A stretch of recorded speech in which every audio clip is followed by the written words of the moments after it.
শীতের মরশুমে বাঙালির পাতে মিষ্টি থাকবে না এমনটা হতে পারে না। আর এই শীতে মিষ্টির মধ্যে অন্যতম আকর্ষণ থাকে জয়নগরের মোয়া। কিন্তু জয়নগরের মোয়ার মূল উৎপত্তি কিন্তু বহুরু থেকে।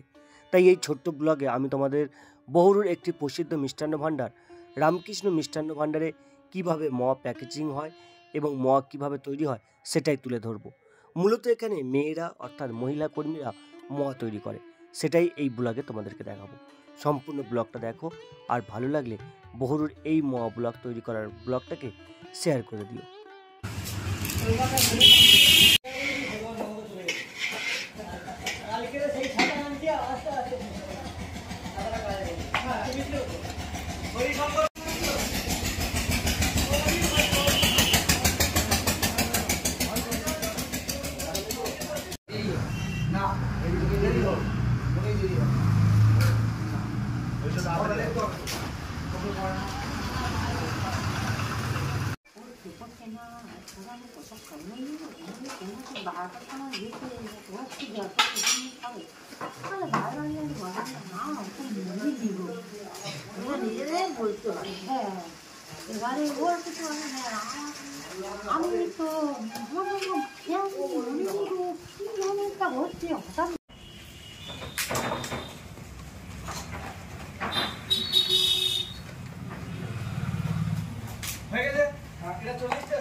যখন আসবে শিখে আসে না, গাড়ি যখন আসবে শিখে যায়, বাকি সময় শিখে।